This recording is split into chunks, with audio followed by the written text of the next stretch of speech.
नमस्कार दोस्तों, वेद वेदांत चैनल में आपका बहुत बहुत स्वागत है।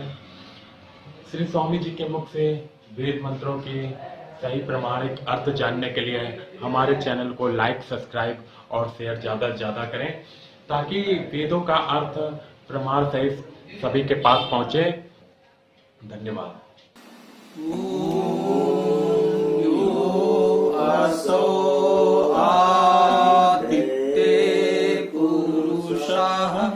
सो असो अहम ओम खम ब्रह्म। आज हम लोग पुरुष सूक्त के तीसरे मंत्र पर चर्चा करेंगे। हम लोगों ने इतनी चर्चा की थी कि पुरुष सूक्त ऋग्वेद मंडल 10 का सूक्त 90 है। ये यजुर्वेद का 31वां अध्याय भी है। आज हम लोग इस तीसरे मंत्र पर चर्चा करने का प्रयास करते हैं, फिर आगे इस बारे में विचार करेंगे।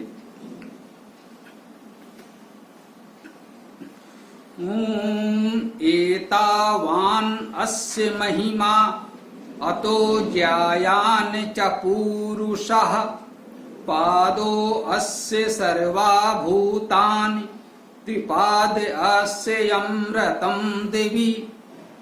यह श्रेष्ठ उसी की महिमा है, उससे भी अधिक पुरुष ईश्वर। सब श्रेष्ठ उसी का एक पाद है, दिव्य लोक वह अमृत त्रिपद। तो इस तीसरे मंत्र में हमको उस सृष्टि की प्रक्रिया स्वरूप को थोड़ा सा आगे बढ़ाने का प्रयास किया जा रहा है। पिछले दो मंत्रों में हम लोगों ने जाना कि वह परमेश्वर किस प्रकार विराट स्वरूप में अवस्थित है। ये संपूर्ण सृष्टि उसी का व्यक्त रूप है। जो कुछ भी सृष्टि हुई है, जो होने वाली है, सब कुछ वही है, उसके अतिरिक्त और कुछ नहीं है। इस बात को हम लोगों ने पिछले दो मंत्रों में समझा है। हमें यह भी बताया गया था कि संपूर्ण सृष्टि उस एक पुरुष परमेश्वर से व्याप्त है और उस पुरुष परमेश्वर का स्वरूप इस संपूर्ण सृष्टि से भी अधिक है। इस मंत्र में इस बात को कुछ और स्पष्ट करने का प्रयास किया जा रहा है और स्पष्ट स्वरूप में हमको बताया जा रहा है। एतावान अस्य महिमा। एतावान सर्वनाम यह है। मान लें कि जो दो मंत्रों में भी हमने पहले जाना, इस मंत्र में कह रहे हैं यह अस्य अर्थात इसकी महिमा है। महिमा हम सब लोग जानते हैं, महिमा है, महत्ता है, उसका महत्व है। तो यह इसका महत्व है। जिस परमेश्वर के स्वरूप का वर्णन हमने पिछले दो मंत्रों में किया इस पुरुष सूक्त में, तो कह रहे हैं यह उसका महत्व है जिसका वर्णन अभी तक हमने किया है। अतो अतः इससे ज्यायान, ज्या का अर्थ है बड़ा होना, ज्येष्ठ। हम लोगों ने सुना है जो सबसे बड़ा है वो ज्येष्ठ कहलाता है। यहां इस सृष्टि के संदर्भ में चर्चा हो रही है तो कहा जा रहा है ज्यायान, अर्थात वह परमेश्वर इस सृष्टि से बड़ा है। इस सृष्टि की तुलना में वो अधिक बड़ा है। जैसा पहले मंत्र में कहा गया, वो संपूर्ण सृष्टि को तो व्याप्त किए हुए है ही, उससे कहीं अधिक उसका दिव्य स्वरूप है, मूल स्वरूप है। तो यह पुरुष इस सृष्टि से और अधिक बड़ा है। कितना बड़ा है? पुरुष को हम लोगों ने चर्चा की थी। पुरु का अर्थ है बहुत। सा क्षण दाने, से हम लोग कह देते हैं जलद जल देने वाला, धनद धन देने वाला। तो क्षण दाने धातु है, उसका भी अर्थ वही होता है। तो इसमें भी हम इसको इसी रूप में समझ सकते हैं कि पुरुष का अर्थ हुआ बहुत देने वाला। हम सृष्टि प्रक्रिया की चर्चा कर रहे हैं। ये संपूर्ण सृष्टि उसी की देन है। ये इतना विराट सृष्टि जिसने दिया है, हम कह रहे हैं वह पुरुष अर्थात बहुत देने वाला है। पादो अस्य सर्वाभूतानि। पाद एक पद, धातु अर्थ लेंगे तो पद का अर्थ चलना। हम चलते पैरों से हैं, पैरों को भी पद कहते हैं, पाद कहते हैं।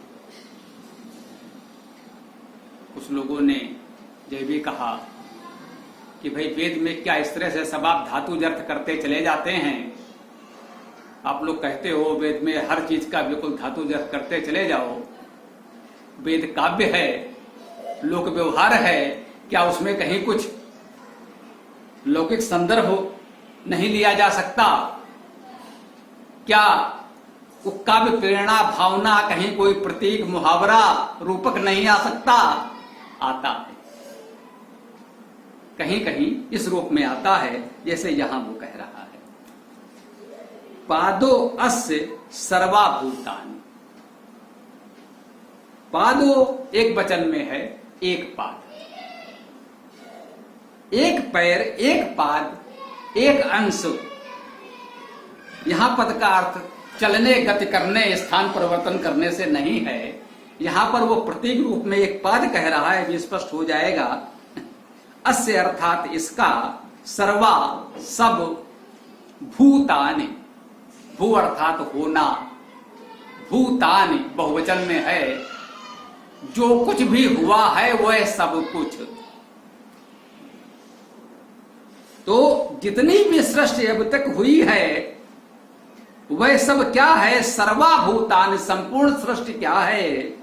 पादो अस्य, इसका एक पाद है, एक पद, एक पग है उसका केवल।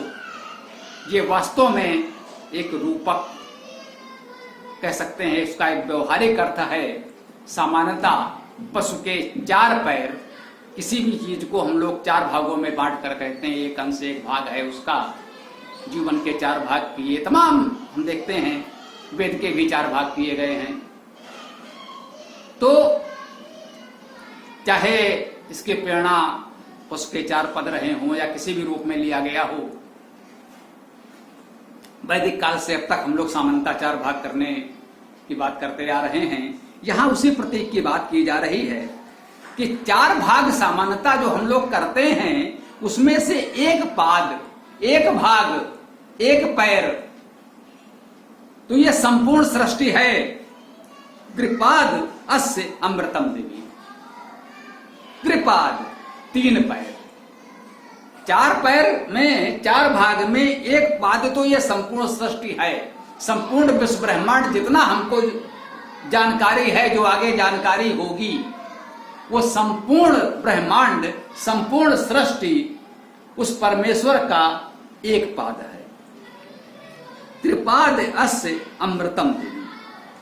अस्य इसका, त्रिपाद तीन पाद जो है, तीन पैर है, तीन भाग है। एक ये हो गया, तीन भाग, तीन गुना क्या है? अमृतम, वो अमृत स्वरूप में है। दिव्य अर्थात दिव्य स्वरूप में है, दिव्यता में है। दिव्य का अर्थ तेजस्वी, प्रकाशमान होना। दिव्य धातु का अर्थ है प्रकाश होना, प्रकाश करना, तेजस्वी होना, विद्वान होना। ये दिव्य धातु के अनेक अर्थ हैं। कह सकते हैं तमाम विशेष गुण जिन्हें हम लोग दिव्य गुण कहते हैं, वो दिव्य धातु में समाहित हैं। तो उसके तीन पाद तो अमृत स्वरूप में, दिव्य स्वरूप में अवस्थित है। अमृत स्वरूप वह स्वरूप जो मरता नहीं, अमृत है, अमर है। एक पाद जो सृष्टि के रूप में व्यक्त हुआ है, उत्पन्न हुआ है, तो हम जानते हैं कि जो जन्मा है वो मरेगा। इस सृष्टि का जन्म हुआ है, अतः इस सृष्टि को मरना है। जीवन काल न्यूनाधिक हो सकता है, अल्प हो सकता है, बहुत अधिक हो सकता है। किसी कीट पतंग का जीवन काल हमारे आपके एक दिन से भी अल्प हो सकता है, किसी का जीवन काल हमारे आपके जीवन से कई गुना अधिक हो सकता है। पृथ्वी का जीवन काल करोड़ों वर्ष हो सकता है, सूर्य का जीवन काल उससे भी अधिक अरबों वर्ष हो सकता है। आकाश गंगा ये सृष्टि, इसी अनुपात में सबका जीवन काल बढ़ता तो जाता है, लेकिन एक सीमा सभी की आती है। जिसका जन्म हुआ है उसकी मृत्यु होगी, उसका अंत होगा, यह सुनिश्चित तथ्य है। तो कहा गया कि एक पाद तो भूतान भू, अर्थात होना जो हुआ है, उत्पन्न हुआ है, वो है जो उत्पन्न हुआ है जिस स्वरूप में, उस स्वरूप में तो अनंत काल तक रह ही नहीं सकता, उसे परिवर्तन होना है, मृत्यु होनी है, अंत होना है। और तीन पाद जो उसका है वो अमृत स्वरूप में है, वो अमृत है, वो नहीं मरता। जो परमेश्वर का मूल स्वरूप है, जो दिव्य स्वरूप है, वो अनादि है, अजन्मा है, इसलिए अनंत भी है और अमृत भी है। जिसका आदि नहीं है उसका अंत भी नहीं है, जिसका जन्म नहीं है उसकी मृत्यु भी नहीं है, परंतु जिसका जन्म है उसकी मृत्यु भी होगी, जिसका आदि है उसका अंत भी होगा। तो इस मंत्र में, पुरुष सूक्त के इस तीसरे मंत्र में हमको बताया गया कि उस परमेश्वर की महिमा ये है कि संपूर्ण सृष्टि से भी वो बहुत अधिक बड़ा है। उसका एक पाद, एक अंश सृष्टि के रूप में व्यक्त हुआ है और तीन पाद उसका दिव्य स्वरूप में, अमृत स्वरूप में, यूं कहें उस परमेश्वर के मूल स्वरूप में ही अवस्थित है। ऐसा नहीं कह सकते कि वो संपूर्ण स्वरूप उसका जो है परिवर्तित हो जाएगा, किसी दूसरे रूप में होकर आ जाएगा, ये संभव नहीं है। उसका कुछ अंश सृष्टि के रूप में व्यक्त होता है। एक पाद और त्रिपाद के रूप में जो कहा गया, इसको एक उसी प्रतीक के रूप में हम माने कि एक पाद का अर्थ है छोटा भाव, त्रिपाद तीन गुना, बहुत अधिक। इसको कोई गणित के आधार पर एक गुना का तीन गुना ठीक ठीक नापने का प्रयास नहीं कर सकता। जैसे पहले मंत्र में कहा गया था, उसके हजारों शीर्ष पैर आदि हैं, या संपूर्ण सृष्टि की तुलना में वो 10 अंगुल और अधिक है। तो 10 अंगुल अधिक कहा गया, अर्थात बहुत अधिक कहा गया। यहां वो कहा जा रहा है कि उसका 3 गुना शुद्ध स्वरूप में है, एक भाग केवल सृष्टि के रूप में व्यक्त हो रहा है। 3 मंत्रों में हमने अभी यह समझा कि उस परमेश्वर का शुद्ध मौलिक स्वरूप क्या है और उसका एक अंश किस प्रकार इस नाना रूप में, विविध सृष्टि के रूप में व्यक्त होता है। दोनों ही बातें हमें कैसे स्पष्ट रूप से बताई जा रही हैं, इसको समझना है। इस ओर भी हम संकेत करते रहते हैं। कुछ लोगों ने इस अद्वैत को एको ब्रह्म द्वितीयो नास्ति, वह तो एक ही है, ये संपूर्ण सृष्टि जो कुछ भी है वो केवल वही है, ब्रह्म सत्यम जगत मिथ्या, वो ब्रह्म ही सत्य है, बाकी संपूर्ण सृष्टि ये मिथ्या है। इस तरह की अवधारणाएं जो अद्वैत के आचार्यों ने कही, ठीक कहा, उसको सही रूप में समझने की आवश्यकता है। कुछ लोग जो उसको सही रूप में नहीं समझ सके, उन्होंने उसका उपहास किया कि भाई हम भी ब्रह्म है, तुम भी ब्रह्म हो, ये भी ब्रह्म है, वे भी ब्रह्म है, तो इतना परिवर्तन कैसे है? फिर किसी को अच्छा बुरा कैसे कह सकते? फिर कोई विष या अमृत कैसे हो सकता है? ये औषधि है, वो विष है, ये सज्जन है, वो दुर्जन है, ये कैसे होता है? जब आप कहते हो सब कुछ वही ब्रह्म ही है, हम आप सब उसी ब्रह्म के स्वरूप हैं, हाँ हैं। इस मंत्र में उस दिशा में भी संकेत किया जा रहा है। जो उसका अमृत दिव्य स्वरूप है, वो तो सदा सर्वदा एक रस है, अनादि है, अनंत है, अमृत है, अजन्मा है, वो सदा सर्वदा एक रस है। परंतु जो सृष्टि उससे उत्पन्न होती है उसका परिवर्तित रूप है। जो परिवर्तित रूप है वो विविध है, उसमें विविधता है, उसका रंग रूप स्वभाव व्यवहार गुण कर्म पृथक पृथक है, अलग है। ये नाना रूप में इस सृष्टि इसीलिए बनी है, इस विविधता के अनुभव के लिए। इस विविधता में एकता का दर्शन करना ही अध्यात्म है। हमें दूर से देखने में तो सब विविध दिखता है, इतनी विविधता दिखती है कि उनमें एकता की कल्पना करना भी कठिन होता है जन सामान्य के लिए।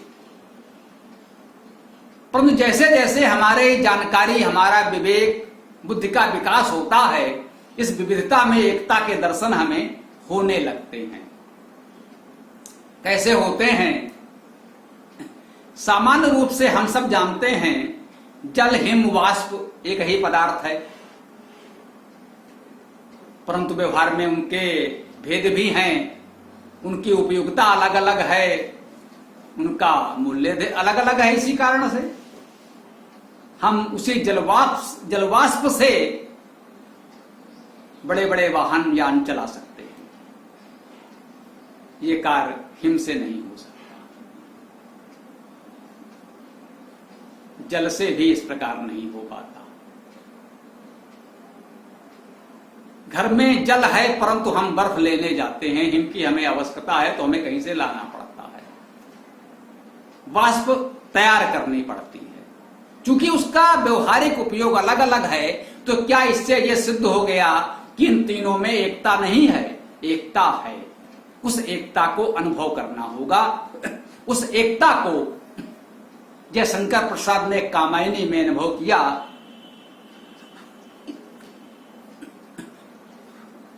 नीचे जल था, ऊपर हिम था। जल प्रलय की अवस्था है, दूर दूर तक जल प्रलय है। हिमालय के उच्च शिखर पर मनु की नौका है, वहां से वो देख रहे हैं। नीचे जल था, ऊपर हिम था, एक तरल था, एक सघन। जल तरल है, प्रवाहमान है, और हिम सघन है, उसका घनत्व अधिक है, स्थिर। नीचे जल था, ऊपर हिम था, एक तरल था, एक सघन। एक तत्व की ही प्रधानता, कहो उसे जड़ या चेतन। कवि कहता है कि तत्व तो एक ही है, जल भी। जो प्रलय का महासागर हिलोरे ले रहा है वो जल, और हिमालय की उच्च चोटियों पर जमी हुई वो बर्फ, वो हिम है, तो दोनों एक ही। अब इसे आप जड़ कहें या चेतन कहें, जो प्रवाहमान है आप कह दें ये तो चल रहा है, गतिमान है, प्रवाहमान है तो चेतन है, वो जड़ है, स्थिर है। नहीं, ऐसा नहीं है। अगर इसके मूल तत्व को देखने जाएं तो दोनों एक है। महात्मा कबीरदास जी ने इस सत्य को अनुभव किया। उन्होंने कहा, पानी ही ते हिम भया, हिम होए गया बिलाए। जो कुछ था सोई भया, अब कछु कहा ना जाए। इस सृष्टि को समझने के लिए यह प्रतीक कबीरदास ने भी कहा। यह वेद की ही बात कबीर अपने शब्दों में कह रहे हैं। उस तत्व को उन्होंने साधना से अनुभव किया, भले ही वेद की व्याकरण का अध्ययन उन्होंने ना किया हो, परंतु उस सत्य का अनुभव किया उन्होंने। जो वेद हमें बताता है वो कबीर भी हमें बताते हैं। हम वैदिक भाषा की व्याकरण से वेद को पढ़कर भी जान सकते हैं, और अगर कोई बुद्ध है, कबीर है, तो बिना वेद पढ़े अपनी साधना से जान सकता है। परंतु वो मार्ग कठिन है।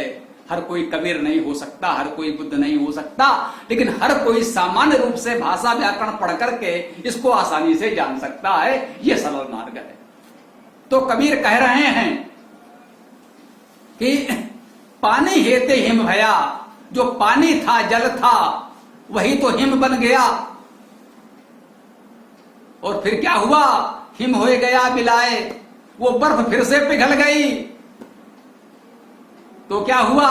जब वो हिम फिर पिघल गया तो क्या हुआ? जो कुछ था सोई भया।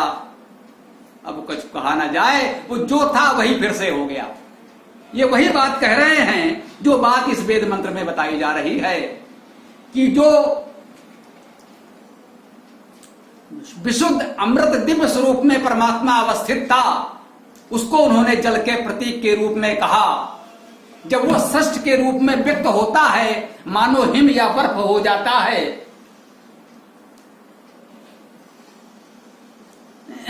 और जब वो बर्फ पुनः पिघल जाती है तो वो पुनः उसी शुद्ध स्वरूप में परम चेतन सत्ता परमेश्वर का स्वरूप हो जाती है। दोनों में कोई भेद नहीं रह सकता। उन्होंने कहा जल में कुंभ, कुंभ में जल है। जरा कल्पना कीजिए, आपके पास एक घड़ा है, कुंभ है। आप नदी में, समुद्र में, सरोवर में, तालाब में उस घड़े को डुबो देते हैं। इसका वर्णन कबीर कह रहे हैं और इस प्रतीक के माध्यम से वो वेद के इस अमर तत्व को समझा रहे हैं कि जल में कुंभ, कुंभ में जल है। जल था, सरोवर का जल था, नदी का जल था, उसमें हमने अपना कुंभ गड़ा, डुबो दिया है। तो जल में कुंभ डाला, परिणाम क्या हुआ? कुंभ के भीतर भी जल हो गया। जल में कुंभ है और कुंभ में जल है, बाहर भीतर पानी। इस दृश्य को जरा अनुभव करें। हमने सरोवर नदी में कुंभ घड़ा डाला है, अभी हमने जल में कुंभ रखा और जल के भीतर भी जल हो गया, कुंभ के भीतर भी जल हो गया। तो बाहर भी जल है और भीतर भी जल है। जल में कुंभ, कुंभ में जल है, बाहर भीतर पानी। तो जल तो दोनों एक ही है, क्या कोई अंतर है? एक सामान्य व्यक्ति देखकर कहता है ये घड़े का जल है, ये नदी का जल है। जल तो एक ही है। किसी दूसरे ने अपना लोटा रखा, किसी और ने अपना पतीला रखा, सबके पात्र में उस पात्र की क्षमता, आकार के अनुरूप जल आ गया। तो सब कहते हैं ये हमारे लोटे का जल, ये उनके घड़े का जल, ये उनके पतीले का जल। लेकिन वो जल है तो मूलता एक ही। अंत में होता क्या है?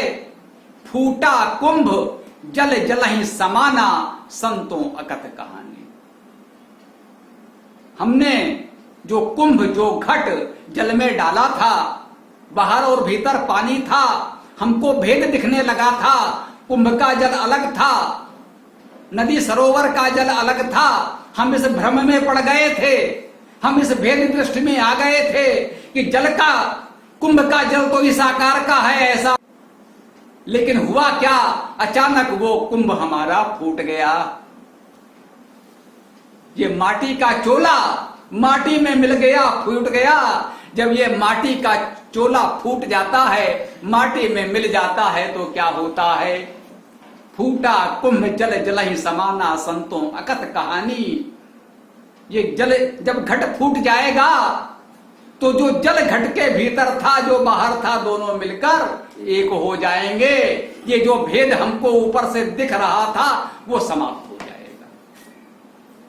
इसी को शंकराचार्य या कुछ अद्वैतवादियों ने माया कहा है, भ्रम कहा है। यथा रस्सी में सर्प का भ्रम हो जाना, अंधकार में किसी आकार का भ्रम हो जाना, तो इसे उन्होंने भ्रम कहा। ये भ्रम को फूट जाने दीजिए, इस भ्रम के घड़े को टूट जाने दीजिए, ये अपने अंधविश्वास को तोड़ दीजिए। जो तमाम परंपराएं, रूढ़ियां, अंधविश्वास हमने पाल रखे हैं, इसे मिट जाने दीजिए। तब हम पाएंगे हम में तुम में कुछ भेद नहीं, जो तुम हो वही हम भी हैं। ओम जो असौ आदित्य पुरुषा सो असौ अहम ओम खम ब्रह्म, यजुर्वेद का अंतिम मंत्र जो हम लोगों ने एक सूत्र के रूप में अपने मूल मंत्र के रूप में अपनाया है, यही कह रहा है कि जब ये भेद हम मिटा देंगे, ये जो घड़ा हमने अनावश्यक बीच में डाल रखा है उसे तोड़ देंगे, तो दोनों जल मिलकर एक हो जाएंगे। हमारे आपके बीच में जो एक घड़ा बाधा बना हुआ है उसे टूटने की देर है, फिर हम और वो एक हो जाएंगे। फिर ये सृष्टि और परमेश्वर के बीच कोई भेद नहीं रह जाता है। हमें इस अभेद को समझना है, इस एकत्व को समझना है, इस अद्वैत को समझना है। वेद का ये मूल दर्शन है। दुख है कुछ लोग वेद पर बहुत बल देते हैं लेकिन इस अद्वैत को नकारते हैं। हो सकता है उनका शंकराचार्य से या किसी व्यक्ति विशेष से कोई व्यक्तिगत द्वेष हो, कोई अन्य व्यवहारिक कारण रहा हो, परंतु वेद में हमें एक भी मंत्र नहीं मिला जो कहीं द्वैत या त्रैत को स्थापित करता हो, इस अद्वैत को नकारता हो। हमें तो पग पग पर अद्वैत मिला है। चर्चा भी हुई तो वो कोई मंत्र नहीं बता सके जो इस अद्वैत को हटाकर त्रैत को ला पाता हो। आइए इस मंत्र की चर्चा को हम आज यही विराम देते हैं। कुछ ना कुछ समस्याएं इस उपकरणों में आती रहती हैं जो हमारे आपके संवाद में कहीं बाधा बनती है। कह नहीं सकते कि आज की स्थिति क्या रही, कैसी रही। आइए ओम मंत्र हम सब साथ बोलेंगे।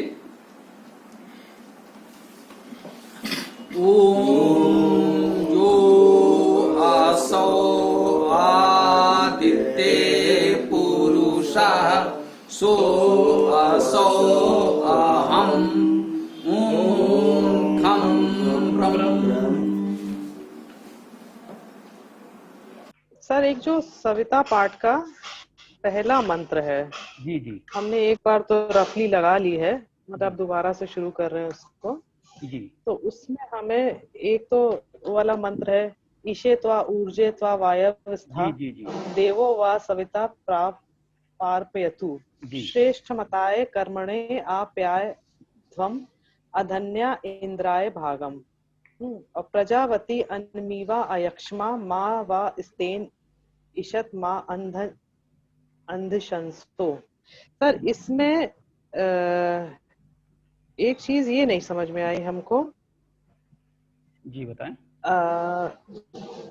ये जो श्रेष्ठमाय है, हाँ श्रेष्ठतमाय है ना, जी तो ये मतलब भाई सुपरलेटिव डिग्री होगी ना, श्रेष्ठतम तब आए लगेगा, हाँ, है ना। श्रेष्ठतर श्रेष्ठतम वही है। ठीक है। वैसे और सर तो श्रेष्ठ शब्द ही अपने आप में सुपरलेटिव है। श्रेष्ठ तो ये भी है हाँ श्रेष्ठ श्रेयस्कर जैसे कहते हैं, तो वो तो श्रेष्ठ श्रेष्ठ ही उसमें हो जाता है। जी। श्रीयान श्रेष्ठ के रूप में अगर हम लेंगे, गरियान गरिष्ठ उस रूप में लेंगे। अच्छा। लेकिन श्रेष्ठ में भी श्रेष्ठतर और श्रेष्ठतम कह दिया गया, सुपरलेटिव में भी सुपरलेटिव कहा गया। श्रेष्ठतमाय कर्मणे, श्रेष्ठतम कर्म के लिए।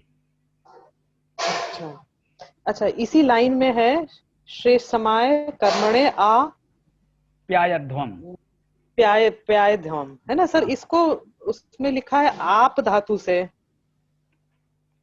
हाँ देखिए आ अलग है, इसको हाँ। थोड़ा सा हम देख सकते हैं। गौरव, अरे वो अपने वाले वेद सब उठा लो जिससे हम लोग काम कर रहे हैं, जो हम जो काम कर रहे हैं वो ले आओ। अरे वही दयानंद वाला, भाष्य वाला। तो देखिए अगर आप प्या को मिलाते हैं तो अप आप धातु हो भी सकती है ना। इसका पहला मंत्र खोलो, है ना। और अगर इसको हम अलग करते हैं, आ को उपसर्ग बना देते हैं, तो आ यदि उपसर्ग होगा तब तो हम प्यायध्वन को अलग से धातु लेनी पड़ेगी, हाँ, है ना। तो इसमें इन्होंने आ उपसर्गात उग्दाव्यम माना है, प्यायध्वम स्थायी ओप्यायी वृद्धौ धातु से लिया है। आ को उपसर्ग माना है तो जी। प्यायध्वम में ओप्याय स्थायी धातु से ही लिया जाएगा। ये धातु है यद्वा प्यांग वृद्धौ धातु इन्होंने माना है, प्याय वृद्धौ। सर ये नहीं समझ में आया, मैं कौन सी धातु बता रहे हैं आप? ये इन्होंने बताया आ को तो हमने उपसर्ग मान लिया, उपसर्ग मान लिया। ठीक है। अब ये प्याय धातु है, प्याय। आधा पा या और अय। अच्छा अच्छा, आधा पा या और जी, प्याय धातु है, ठीक है। प्याय वृद्धौ धातु लिखी है, भ्वादिगण आत्मनेपदी प्याय धातु का अर्थ, प्याय वृद्धौ कहने का आशय होता है, प्याय धातु का अर्थ हुआ वृद्धि करना। ये संस्कृत की परंपरागत प्रक्रिया है, जिसे उस समय ऐसे ही बता दिया जाता था, प्यांग वृद्धौ अर्थात प्याय धातु का अर्थ हुआ वृद्धि करना। तो आप्यायध्वम का अर्थ हो गया समन्तात वृद्धि करो, समन्तात सम्यक संपूर्णता से वृद्धि करो। नहीं, इसमें जो आपने ये तो बता दिया प्याय धातु का अर्थ है वृद्धि करना, है ना? तो प्याय के आगे ध्वम लगा है, ध्वम मतलब करो जो कह रहे हैं ना, ये एक तरह की क्रिया का रूप हो गया उस तरह का। ठीक ठीक, ये इसे विभक्ति कह सकते हैं, ये क्रिया की विभक्ति है, क्रिया, ठीक है ना? जैसे आ में हम लोग हिंदी में कहते हैं आइए, तो ये जो जुड़ा है ये क्या है? ये क्रिया की विभक्ति है, जिससे वो क्रिया बन रही है धातु से।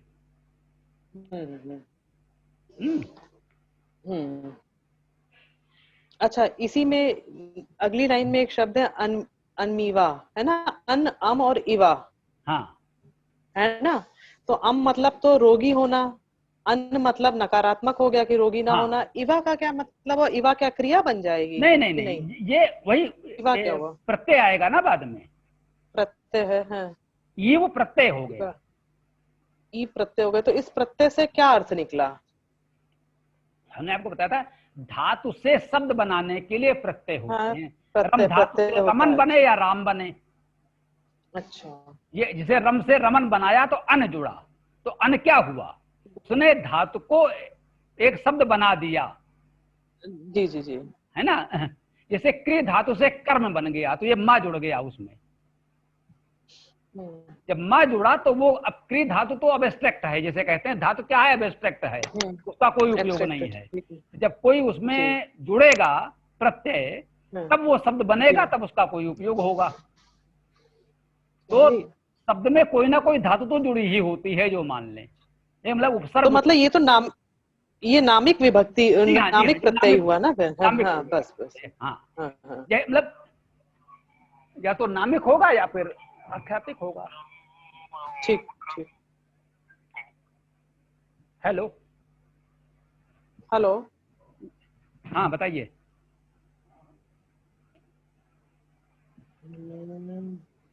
और ये जो इसमें क्या हो गया? अच्छा, इसमें एक चीज और है कि जो वो है प्रजावती अनमीवा अयक्षमा, है ना? तो उसमें जो अर्थ लिखा है कि जो संतान वाली नारियां हो वो निरोगी हो, गतिशील हो। तो खाली संतान वाली नारियों के लिए संतान वाली नहीं। अब देखिए, मंत्र में कहीं जो नहीं लिखा है, अपनी ओर से आपने छोटा सा जो जोड़ा तो अर्थ का अनर्थ हो गया। मान लीजिए अगर मेरे में लिखा है तो वो मेरा भी दोष है। जी जी, नहीं आपके में नहीं लिखा है, बात कह रहा हूँ उस बात सिद्धांत को समझिए। यही हम लगातार गौरव को ही समझा रहे हैं। कई मंत्र आकर दिखा दो कैसे ये लोग अनर्थ करते हैं। अगर वेद मंत्र में जितना है उतने का अर्थ कर दे तब तो सही है। होता यही है कि भाई लोग अनर्थ कर देते हैं अपनी ओर से जोड़कर।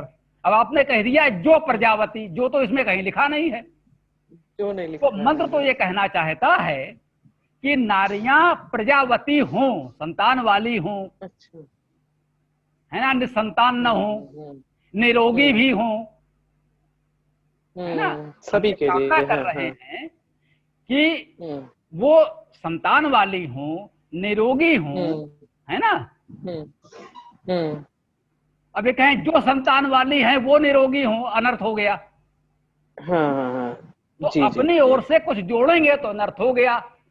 ऐसे हम लोग कर रहे थे, काया सिंपल जी शब्द था देव। जी देव आप मनुष्य के लिए कह लीजिए, ईश्वर के लिए कह लीजिए, अच्छी बात है, कोई बात नहीं। तो देव शब्द का अर्थ करते समय उन्होंने लिख दिया कर्म फल प्रदाता। अब जब कर्मफल प्रदाता कह दिया तो अब कर्मफल का सिद्धांत जबरदस्ती आपने ठूंस दिया। मंत्र में तो केवल देव शब्द था, देव का अर्थ कर्मफल प्रदाता तो नहीं हो सकता। हमने कहा मान लीजिए देव शब्द में दा दिख रहा है, उससे आप देने का अर्थ लगा लें, चलो एक बार हम स्वीकार कर लें देव का अर्थ देने वाला है, इतना तो स्वीकार कर लिया जाए। लेकिन ये कर्मफल कहां से आ गया? जो देता है वो देव है, यहां तक तो भावना ठीक है, लेकिन कर्मफल देता है कि दंड देता है कि पुरस्कार देता है, ये अपनी ओर से हम क्यों जोड़ दें? जब अपनी ओर अच्छा से सर, तब अनर्थ होता। अच्छा इसमें जैसे ये पहला मंत्र है, ये जो सबसे ज्यादा पढ़ा जाता है ना, और उसमें उन्होंने स्त्रियों के लिए या नारियों के लिए स्पेशली कोड किया है, तो क्या पुरुषों के लिए क्यों नहीं किया गया, या इसके पीछे क्या और लॉजिक हो सकता है कि उन्होंने नारियों को ही पहले मंत्र में इतना महत्व दिया है? नहीं, ऐसा नहीं केवल नारी ही है, पूरे मंत्र को देखें जो उनका इसे तोरजे वायवस्त देवो, देव पुल्लिंग है, देव पुल्लिंग है, सविता भी पुल्लिंग है, श्रेष्ठ समाय कहा गया है, ये भी पुल्लिंग है ना। जो हमें सृजनशीलता, देवत्व, प्रगतिशीलता, ऊर्जा चाहिए, वो मांगा जा रहा है। इंद्राय भागम, उसकी चर्चा भी की गई है साथ में, और इसमें कोई संदेह नहीं, माता ही तो निर्माता है। अगर उसे हम पहले मंत्र में पहले स्मरण कर रहे हैं तो अच्छी बात है ना, है ना।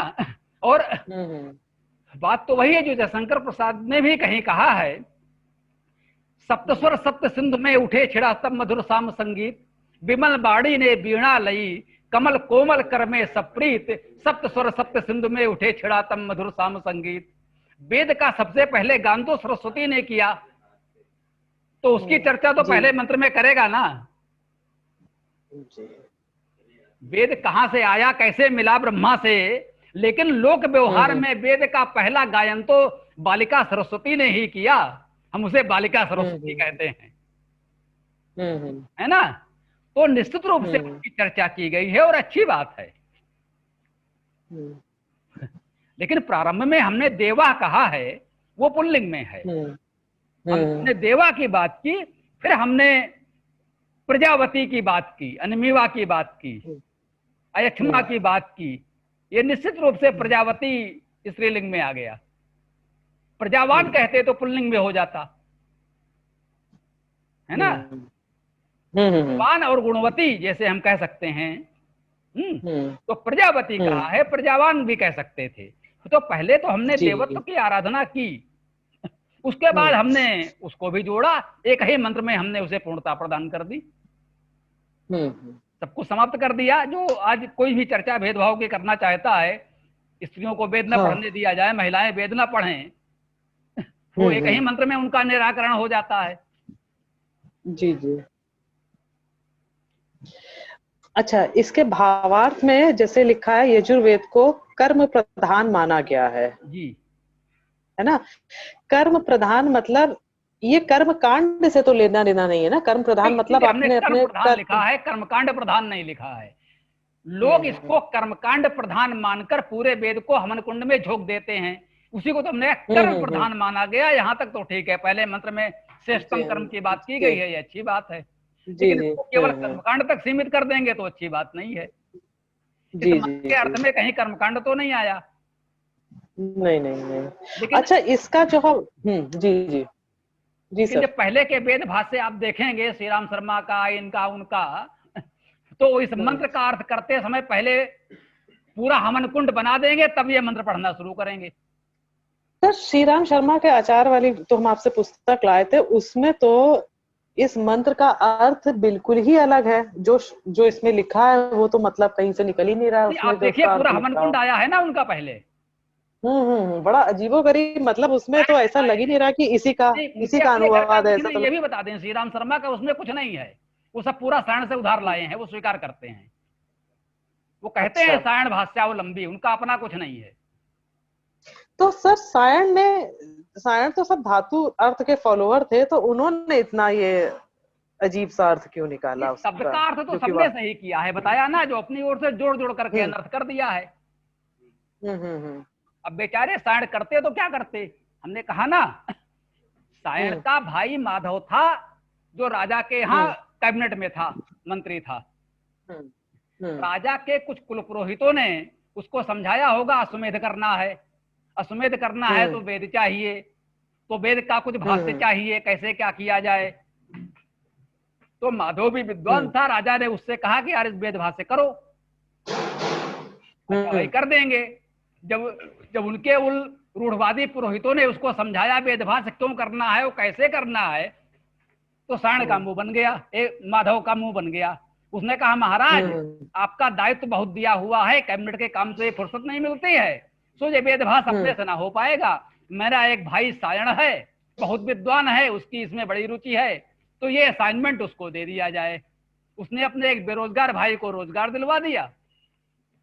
फिर पंडे पुरोहितों को जैसा चाहिए था वैसा वेदभास उससे करवा दिया।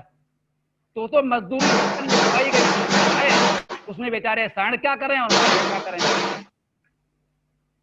विद्वान तो थे, सारा धातु अर्थ बिल्कुल सही किया है, एक भी शब्द का अर्थ उन्होंने गलत नहीं किया है, सायण ने या किसी ने किसी भी शब्द का अर्थ गलत नहीं किया है।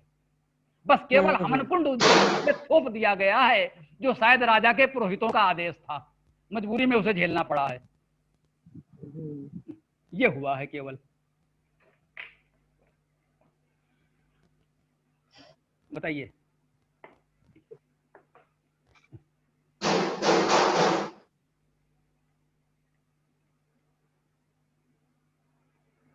अच्छा सर, ये वाला जो मंत्र है इसका जो ऋषि है वो है परमेष्ठी प्रजापति। प्रजापति तो समझ में आया है ना, परमेष्ठी क्या हुआ, परमिष्ठ, और क्या है ना, मतलब, यही हुआ। परम तो वैसे ही सुप्रीम हो गया, उसमें इष्ट में और सुप्रीम डिग्री हाँ लगा दी। मतलब ये श्रेष्ठ तो अपने आप में सुपरलेटिव जी। है, श्रेष्ठतम कह के और सुपरलेटिव में भी सुपरलेटिव किया गया, तो परम में भी परमेष्ठ कर दिया गया। ईश्वर तो अपने आप में ही सर अब सबका जैसे शासक है, वो परमेश्वर बना दिया गया। हाँ अब जैसे ये जो देवता है सविता देवता, तो ये मतलब ये ऋषि तो भाव हो गया, और देवता मतलब जिसके लिए मंत्र कहा जा रहा है ना। हाँ, उसका सब्जेक्ट मैटर टॉपिक क्या है, जब आप कोई लेसन पढ़ाते हैं तो होता भाई इसका ये टॉपिक है, आज हम इस विषय में पढ़ाएंगे। वो एक टॉपिक होता है, चैप्टर होता है, उसका एक टाइटल होता है कि भाई इसका सब्जेक्ट मैटर क्या है। तो देवता उस मंत्र का टॉपिक है, सब्जेक्ट मैटर है, किस विषय में बताया जाना है। उस सविता देवता का अर्थ हो गया कि इस मंत्र में हम सविता के बारे में बताएंगे। सविता अर्थात सृजनशील। तो वही ठीक, ये हो गया। की प्रक्रिया समझा रहा है वो। नहीं वो तो समझ में आया। अब सर जैसे इसमें प्रजापति ऋषि है, तो इसको हम, ये तो भाव हो गया ना, ऋषि का तो भाव हो गया, तो भाव से इसको कैसे जोड़ पाएंगे। जो प्रजापति है, जो प्रजनन है, जो प्रजा है, जो सृजन हुआ है, उसका जो अधिपति है जी, अच्छा, उसको हमें ध्यान में रखना होगा। ठीक। देवता तो सविता है, सृजनशीलता है, उस सृजनशीलता का जो अधिपति प्रजापति है, उस भावना में, उस स्तर पर जाकर इस मंत्र को पढ़िए। लेकिन मैंने आपसे कहा था ना कि अभी इस विषय पर बहुत काम करने की जरूरत है। अगर आप अपना यही तो बना लें कि सारे मंत्रों के ऋषि को इस रूप में समझें, तो बहुत अच्छा हो जाएगा, एक बड़ा काम आपका हो जाएगा, एक बढ़िया रिसर्च हो जाएगी। अगर आप ये जो पूरा वेदायन भी कर डालें इस रूप में तो बहुत बड़ा काम है। क्योंकि ये जो सर पूरा अध्याय है, पूरा अध्याय का ऋषि जो है, पूरे अध्याय का परमेष्ठी प्रजापति है। ना जी पूरे ही अध्याय का। तो मतलब पूरे अध्याय को हम इसी दृष्टिकोण या इसी इसी भाव भाव से से ही लेंगे। हम। हाँ, अब इस समय कौन कौन जुड़ा है ये मुझे पूरा साफ नहीं पता चल पा रहा है। हालांकि हर्षिता अवस्थी का नाम आ रहा है, चेहरा नहीं आ रहा है। अलका जी तो हैं। सर अलका है, अलका हाँ, है। नहीं वो तो हाँ। दिख रही हैं। हम्म। और हाँ, आपका है, चलिए जो भी है। हाँ सर, मैं सुन रही हूँ, सुन रही हूँ। जी जी जी। नहीं, आपका तो दिख भी रहा था, कोई बात नहीं है। तो हम, हाँ, डॉक्टर साहब नहीं दिख रहे, यूँ कहें से एक तरह से। हाँ, वो शायद दोबारा नहीं जुड़ पाए। डॉक्टर साहब नहीं है, सुकीर्ति पहले थी, वो नहीं है, और कोई एक लोग और भी थे, वो नहीं है। तुम सविता सूट कर रही हो क्या नीता? अरे हमने बहुत पहले सर से किताब ली थी जब अच्छा। शुरू गए थे, तो मतलब चलो अब ये 1.5 साल में खत्म किए किताब। यजुर्वेद के पहले 5 अध्याय सविता पाठ के रूप में हम लोगों ने सबसे पहले छापे थे। यजुर्वेद करना प्रारंभ किया था तो सबसे अच्छा पहले अच्छा 5 अध्याय हम लोगों ने किए थे, और 5 अध्याय सविता पाठ के रूप में छाप दिए थे। क्योंकि हमें अपनी परिस्थितियां, अपनी औकात पता है, पता नहीं कितना हो पाए ना हो पाए, जितना होता जाए उतना सुंदर पुस्तक के रूप में छापा, आगे हो पाएगा तो ठीक, वरना इतने में संतोष करो। तो इस तरह से 5 अध्याय छापे, फिर कुछ ऐसा ही थोड़ा सा किया, ऐसे जोड़ते जोड़ते हम लोग आगे बढ़े धीरे धीरे। अब तो यजुर्वेद वगैरह सब पूरा हुई हो गया है, तो यजुर्वेद को हम लोग दोबारा रिवाइज कर रहे हैं। जो बहुत पहले हुआ था, जो कुछ थोड़ा बहुत कह सकते हैं, उसकी फिनिशिंग हो जाए। तो ये करते समय हम लोगों को ये अनुभव हुआ। हाँ, अभी हम लोगों ने आपको 2 मंत्र भेजे थे, 2 मंत्र भेजे थे, मिले? तत्सवितुर्वरेण्यम और त्र्यंबकम यजामहे। किसको सर भेजे थे? हैं? सर किसी के पास, मेरे पास भी नहीं आया सर। क्यों भाई, ये तो कहना है किसको भेजा था, किसी के पास नहीं पहुंचा। व्हाट्सअप किया था, कैसे किया भेजा? जो व्हाट्सअप इन्होंने भेजा था, व्हाट्सअप आप लोगों ने देखा कि नहीं देखा, क्या हुआ? नहीं सर, नहीं आया है, मेरे पास तो नहीं आया है। नहीं, नीता आपके तुम्हारे पास, पास आया है? एक मिनट, अलका जी, आपके पास तो इसलिए नहीं आया क्योंकि आपने अपना नंबर ही नहीं दिया। अच्छा सर, तो हम अभी दे देते हैं नंबर। आप सर मेरे पास भी नहीं आया है। कोई बात नहीं, एक तो अलका जी आप कॉल करिए तो आपका नंबर आ जाए। जी सर, जी सर, अभी करते, बस क्लास खत्म होने के बाद। हाँ हाँ, क्यों गौरव, जैसे ही तुम ये सर, लॉगिन करते हो तो तुम्हारा नंबर पहुंच जाता है सबके पास। नहीं, नंबर, मोबाइल नंबर थोड़े ना इसमें जाता। अच्छा, तुम्हारा मोबाइल नंबर नहीं जाता, कोई बात नहीं, कोई बात नहीं। तो आप कॉल कर दीजिएगा, तो उसमें ऐड कर देंगे कि इन्होंने व्हाट्सएप ग्रुप बनाया हुआ है। सर आप वाले नंबर पे ना, जो आपका अरे नंबर आप है, किसी उस पे नंबर पे कर दीजिए, बाकी हम लोग यहाँ तो एडजस्ट कर लेंगे ना। ठीक ठीक ठीक। अगर हम पे आ जाएगा तो हम गौरव को दे देंगे। सर वो जो 2 मंत्र आपने भेजे, वो किस लिए भेजे हैं सर? जो समझे, एक तो तत्सवितुर्वरेण्यम है, जो गायत्री मंत्र के नाम से कुख्यात है। जी जी जी। दूसरा त्र्यंबकम यजामहे है, जिसको लोग हाँ, महामृत्युंजय के नाम से झेलते हैं। किसके नाम से? महामृत्युंजय मंत्र है ना वो, ओम त्र्यंबकम हाँ, यजामहे सुगंधिम हाँ, पुष्टिवर्धनम। हाँ, तो ये हमने देखा, ये दोनों ही यजुर्वेद के 3रे अध्याय में हमको मिले दोबारा रिवाइज करते समय। तो हमने इसको देखा और थोड़ा सा जो भी पढ़ा, तो मैंने इससे कहा एक भेज दे। तो इससे फायदा एक यही हुआ कि हम चाहते हैं कि इस मंत्र को, एक तो ये दोनों मंत्र बहुचर्चित हैं, अधिकतम लोगों से ये 2 मंत्र परिचित हैं। जी जी जी सर जी। तो उनको यही पता चले कि ये दोनों मंत्र वेद में हैं और यजुर्वेद में हैं। वास्तव में किस स्वरूप में है, जिस स्वरूप में वो पढ़ते हैं उसमें तमाम मिलावट या सर अगली वाली क्लास में, अगली क्लास में जो बाद वाली क्लास होगी, उसमें सर थोड़ा सा उनके विषय में बताइएगा। मतलब अभी तो ये भेज देगा। जी जी, अभी ये भेज दे रहे हैं उसको। अभी तो हम लोग को सामान्य अर्थ पता है ना, उसका जो सामान्य अर्थ है। अब हम लोग को क्या, जैसे तो पता है वो कितना, जैसे भी इन्होंने ही बताया कि श्री राम शर्मा वाले में जो अर्थ लिखा है वो तो पता नहीं कहाँ जा रहा है। वही सर कह रहे कि जैसे अभी हवन कुंड में झोंक दिया गया है। जी सर, जैसे गायत्री मंत्र और ये जो आप महामृत्युंजय मंत्र जैसे हम लोग पढ़ते भी हैं अपने यहाँ, तो उसका जो मूल अर्थ है या जो है वो सब थोड़ा सा फिर आगे वाली क्लास में बता दीजिएगा। ये इन्होंने व्हाट्सएप जो भेजा है, एक तो नेताजी को भेजो, अभी इन्होंने व्हाट्सएप ग्रुप बनाया है, वो नेताजी के पास तो जुड़ा हुआ होगा ना। जी जी है सर मेरे पास, है ना? पर आया नहीं है नीता उसमें। उसमें बात नहीं, मेरा पता नहीं नंबर दे कैसे। दो तो जोड़ लेंगे ना। तो भाई देखिए, जब नीता आप मेरे नंबर दोनों देंगे नंबर दे तभी दो। तो जुड़ेगा। जब अगर आप अब नंबर न देना चाहें तो कोई जबरदस्ती थोड़ी आपको जोड़ लेगा, आपकी अरे सहमति भी सर तो हमें चाहिए। पता नहीं था ना। भाई हम तो सर शुरू से पता नहीं कह था, रहे हैं, हमें ये नहीं पता हमने था। कहा कि डॉक्टर कसदन जी ने आपका नंबर मांगा, हमने उनको मैसेज करना पड़ा कि भैया उनका नंबर मिल जाएगा तो दे देंगे, है ना? तो जब आप नंबर देंगे तब तो हम आपसे आगे बढ़ेंगे। भाई आप जुड़े, सर अच्छी अभी बात नीता है। से कहते, नीता दोनों नंबर तुम भेज दो। नहीं, आप ठीक है, ठीक, अपने उस भेज देते नंबर से हैं। कॉल कर दीजिए, अपने आप आ जाएगा। अभी सबसे सही सर अभी तरीका, करते हैं, सबसे सही अभी तरीका सर है। करते हैं, बस हाँ 10 मिनट बात करते हैं। बिल्कुल बिल्कुल, वो कॉल करते ही नंबर आ जाएगा, सर उसके बाद आगे की जो क्लासेस होंगी उसमें आगे की जो बाद वाली क्लास होती है जी। उसमें वो दोनों मंत्र ऐसे तो पढ़ तो लेंगे ही, हाँ हाँ लेकिन आप थोड़ा सा फिर समझाइएगा भी हम लोग, क्योंकि हम लोग क्या तो वो प्रयोग होते हैं ना मंत्र। जी जी।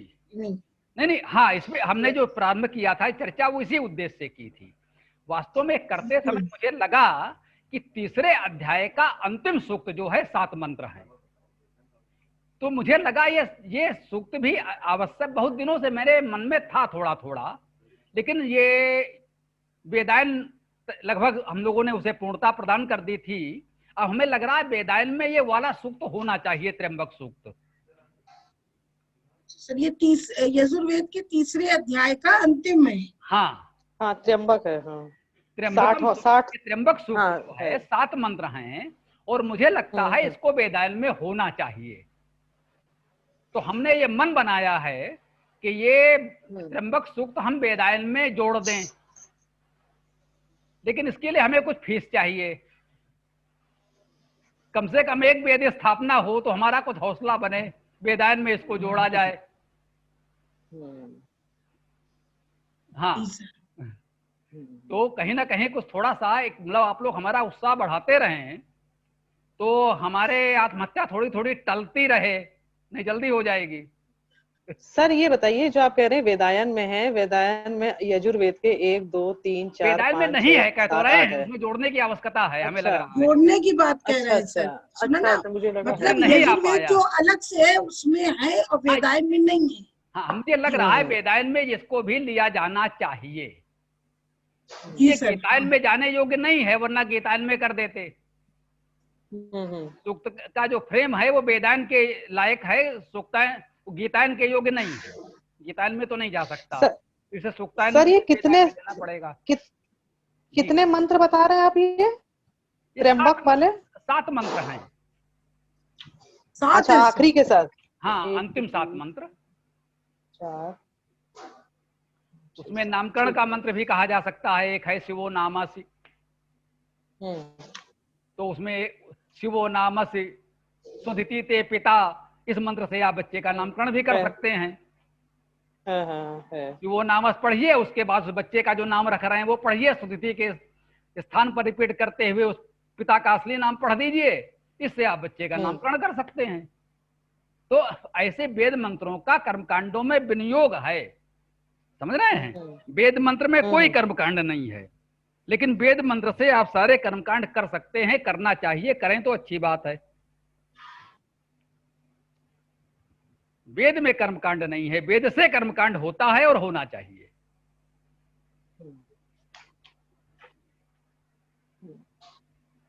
कर्मकांड भी कर सकते हैं सर, और वो भी कर सकते हैं कि आपको अगर इनमें से कोई मंत्र नित्य पढ़ना है तो आप उसका भी पढ़ सकते हैं, पाठ कर सकते हैं। नहीं, नित्य तो आपको वेद पाठ करना ही चाहिए, हम यही कहते हैं। कोई पूजा वही पाठ, वही वही इसीलिए सर कह रहे हैं जी जी, कोई कि पूजा आगे की पाठ क्लासेस करते में हैं इनको थोड़ा थोड़ा समझेंगे, जो ये साथ है एक एक को एक में समझ जी, लेंगे। ऐसा करिए पुरुष सूक्त हो जाए, उसके बाद यदि रहा हाँ तो सर, ये कर उसके देंगे। बाद बिल्कुल सर, काम पुरुष सूक्त करेंगे। पहले हाँ, सर पूरा पुरुष सूक्त पहले समझ लेंगे और फिर उसके बाद इसको ये ले लेंगे। समझा दीजिए। ये जी इसका भी सर। समय समाप्त हो रहा है। ठीक है सर, ठीक है सर, प्रणाम सर जी। आज का सर बहुत अच्छी व्याख्या की आपने, बस पीछे डिस्टरबेंस हो रहा था, लेकिन बहुत अच्छी व्याख्या। अब आज बात सही तरीके से सुनाई पड़ी, पहुंची? हाँ, अभी 10 मिनट। जी जी हाँ सर, आपकी आवाज एकदम साफ थी, कहीं और से डिस्टरबेंस हो रहा था। हाँ, 10 मिनट आपकी आवाज एकदम साफ थी और बहुत अच्छी व्याख्या की है सर। ठीक है, तो यही करते हैं, पुरुष सूक्त हो जाए, उसके बाद हम ये वाला त्र्यंबक सूक्त ले लेंगे। बिल्कुल सर, वो फिर वो उसको सर हम क्योंकि फिर हाँ वो डेली में कर लेंगे ना तो सही हाँ रहेगा। उसको किया जाएगा, लेकिन ये जी थोड़ा सर। वेद स्थापना को आगे बढ़ाइए, इसी माध्यम से हमारी सांस भी चलेगी और वेद भी आगे बढ़ेगा, दोनों कार्य एक साथ हाँ हो। सर, पूरा कोशिश तो अभी सर हम लोग क्या एग्जाम चल रहे हैं यूनिवर्सिटी के, जी तो उसमें ही चला जाता है बहुत सारा समय। जी जी। नहीं, जो ये सक्षम रहता है है कम से बाकी। कम अपने घर में प्रयास करें कि हमारा वेद पूरा आ जाए, यही बहुत बड़ी बात हाँ है। सर, बिल्कुल बिल्कुल अगर सर, आपके वो घर अभी पहुंच अगली जाए बार। तो आगे पहुंचे। हाँ सर। भाई आपके पास होगा, आपके यहाँ लोग देखेंगे, तभी तो आगे बढ़ेगा। यही करना है जी ना। सर। दीप जी से दीप जलेगा। आप, हमारा कहना था ड्राइंग रूम में वेद, कोने के पूजा जी घर जी में नहीं। वेद को जी ड्राइंग रूम में बिल्कुल। रखिए, कोने के पूजा घर में मत रखिए। इसको पूजा पाठ की वस्तु मत बनाइए। बहुत हाँ, सुंदर बात है सर, बहुत ड्राइंग सुंदर, रूम सही में सुन। पूजा घर बना लीजिए, ये अच्छी बात है। कोई जी जी शोभा की वस्तु थोड़ी ना है वो तो। हाँ, ये पूजा की वस्तु नहीं है, ये स्वाध्याय की वस्तु है। तो ड्राइंग स्वाध्याय रूम में की है वेद सर, रखिए, बिल्कुल। जो भी मिलने आएगा वेद देखेगा तो कहीं ना कहीं आपसे चर्चा करेगा, भाई इसमें क्या है, कैसा है, कहाँ से लाए, क्या। तो चर्चा जब होगी तो उसकी रुचि जगेगी, तो वो भी कहीं ना कहीं जुड़ेगा। तो ये प्रयास करें कि वेद आपके ड्राइंग रूम में पहुंच जाए। मैं नहीं सोचता सर, हूं। उससे एक और फायदा है, दूसरों को तो फायदा है ही है भाई, किसी के अंदर जिज्ञासा आई, किसी के अंदर उसने देखा, मंगाया, है ना, 10 ने मंगाया, एक आध भी पढ़ लेंगे तो बात सही है। जी लेकिन हमारी खुद की भी उस तक अप्रोच आसान हो जाती है। अगर कोई चीज पूजा घर में धरी है तो आप जब सुबह जाओगे तभी उसको उठाओगे, ड्राइंग रूम में धरी है, उसको कोई धार्मिक चीज मत समझिए। तो आप जब चाहोगे, जितनी बिल्कुल बार सही चाहोगे, बात है। भले आप चाय भी पी रहे हो तो आपका मन करेगा तो चलो उठा के देख लिया, एक मंत्र ही पढ़ बिल्कुल, लिया, हम कुछ कह नहीं रहे हैं उसका, चाय है के ना। साथ नाश्ते में वेद मंत्र पढ़िए। बिल्कुल। ये कर्मकांड आडंबर से उसको हम मुक्त कर रहे हैं कि नहा धोकर लंगोटी लगाकर जाओ पूजा घर में बैठो, हाँ वो नहीं हाँ, करना है। बिल्कुल नहीं होना चाहिए। जी जी जी। आप बिल्कुल नहीं था, सोते ये सही जगते बात है लेटे कि वो बैठे जैसे चाहे पढ़ें, वेद पढ़ने की। वेद का अर्थ है जानना, जानकारी। ज्ञान पुराण ज्ञान, शब्द सही का बात। अर्थ है पढ़ना, हम्म जानने वाले जान लें। पुराण का अर्थ है पढ़ना, पढ़ो। वेद का अर्थ है हम्म जानना, जानो। दोनों का मतलब एक ही हुआ, पढ़ो और जानो। हम्म हम्म। सही में सर, बिल्कुल सही बात कह रहे हैं। तो हिंदुओं से मैं कहना चाहता हूं, वेद नहीं पढ़ोगे तो कुरान या बाइबल पढ़ोगे, कुछ तो पढ़ना पड़ेगा। ये अराजकता का अधर्म अब चलने वाला नहीं है। हिंदुओं को बड़ा डर है, मुस्लिम फोबिया है, इस्लामोफोबिया है। विश्व हिंदू परिषद का वेद विद्यालय है, वो मिले, बोले हिंदू ही नहीं रहेगा तो वेद कौन पढ़ेगा। हमने कितने हिंदू वेद पढ़ते हैं ये बता दे मुझे। मैं कह रहा हूं वेद पढ़ेगा तो हिंदू रहेगा, वरना हिंदू तो अब गया। मैं दावे से कह रहा हूं, ये वैदिक ऋषियों का अभिशाप समझ लो। हिंदू का अब अंत होना तय है, हिंदू का समाप्त होना तय है। या तो वेद को अपना लो वरना समाप्त हो जाओगे। आज के जो युवा हैं उनके जीवन काल में हिंदू, मेरा दावा है हिंदू समाप्त हो जाएगा। या तो वेद को अपना लो वरना कुरान बाइबल तो अपनाना पड़ेगा ही। तो ठीक है, आज की बात यहां समाप्त की जाती है। सबको सर प्रणाम। प्रणाम, सर प्रणाम। और ड्राइंग रूम सर, में वेद जी पहुंचाएं सर। जल्दी से जल्दी, तो हमारी भी कुछ फंदा ढीला होगा, हौसला बनेगा और हम सेवा जारी रख जी सर। पाएंगे। जी सर, प्रणाम सर। प्रणाम। प्रणाम सर। नमस्कार दोस्तों, वेद वेदांत चैनल में आपका बहुत बहुत स्वागत है। श्री स्वामी जी के मुख से वेद मंत्रों के सही प्रमाणिक अर्थ जानने के लिए हमारे चैनल को लाइक, सब्सक्राइब और शेयर ज़्यादा से ज़्यादा करें, ताकि वेदों का अर्थ प्रमाण सहित सभी के पास पहुँचे। अगर आपको कोई भी शंका या समाधान चाहिए हो तो हमारे व्हाट्सएप नंबर पर आप मैसेज भी कर सकते हैं और नीचे कमेंट बॉक्स पर आकर आप मैसेज भी कर सकते हैं हमें। धन्यवाद।